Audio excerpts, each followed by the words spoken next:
So last night I got the opportunity to go see a screening of Chris Stuckmann's film Shelby Oaks.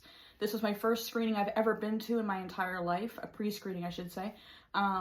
Didn't know what to expect at all. Went in completely new to the entire world of pre-screenings. The actual process for the screening was a little bit chaotic, but I did manage to get in and get a seat. They almost always overbook screenings to make sure that they are full for the audience to see.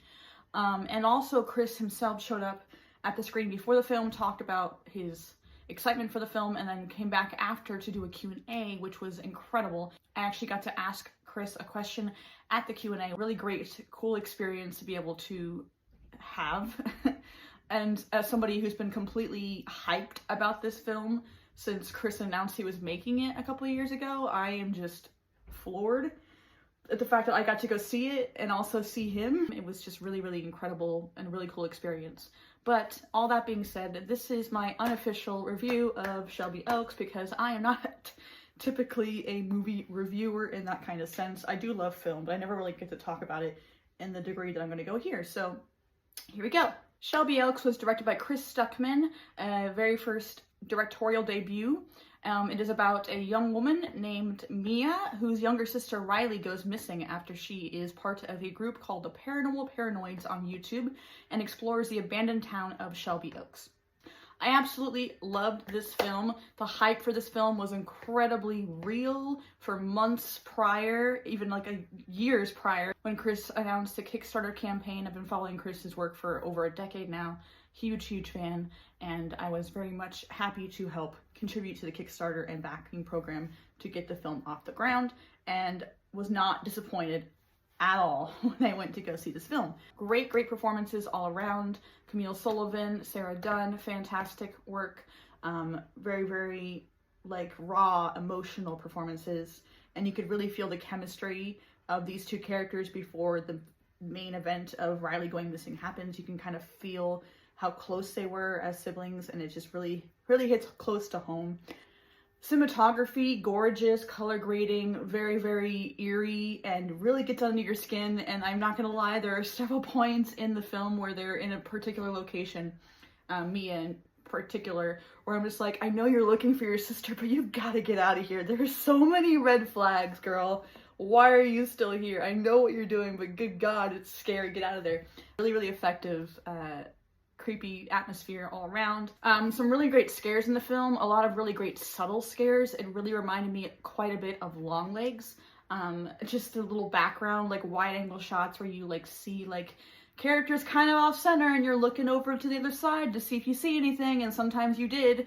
And I was just sitting there in the theater like, oh, there it is.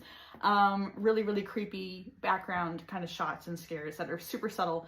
And there are a couple jump scares, maybe like 3 or 4 jump scares, but they are really well intentionally placed. I think that's one of Chris's big things he talks about in horror films, is that jump scares need to have a purpose. You don't just put like a bird that hits a window. Oh no, jump scare. Like that's not scary, that's just a sound. Chris's jump scares really lended itself to the overall tension, so you felt like that they were well earned after the tension was building, and they really actually got under your skin because they were related to what was happening and not just a random boo jump scare. So definitely really well effectively done. Very unsettling score. I actually got to ask Chris a question about the score towards the end at the Q&A after the film, and really impressed with that kind of work. If I had to give any kind of like feedback, I wish just a bit that they had dived into the other characters and Paranormal Paranoids just a little bit more. I felt like they were a little bit glossed over, to be honest. I really felt like they could have been a bit more thoroughly dived into. Obviously, the main story is about Mia and Riley and their relationship and Mia's journey to find her sister, but I really wish they had just given us a little bit more about the other characters on that paranormal show, just so we can kind of have some kind of emotional attachment to them as well. But I understand the pacing needed to kind of focus on one person, and I'm really glad that we got to see Camille, Sullivan and Dunn's performances on screen so well fleshed out in that regard. Overall, really happy with this film. I'm really excited to see what Chris does in the future with this, and as you can see, I have a poster from the backers. I am a backer of the film, so I got a poster printed and was lucky enough to have Chris Stuckmann himself sign the poster And the ticket stub is also right up there. So I will always have that as a wonderful, cherished memory. Really, really well done. Overall, very, very happy with Shelby Oaks. And again, very excited to see what Chris does in the future. So this is my first real review. Thank you for watching. I don't know. Peace, love, joy. Bye.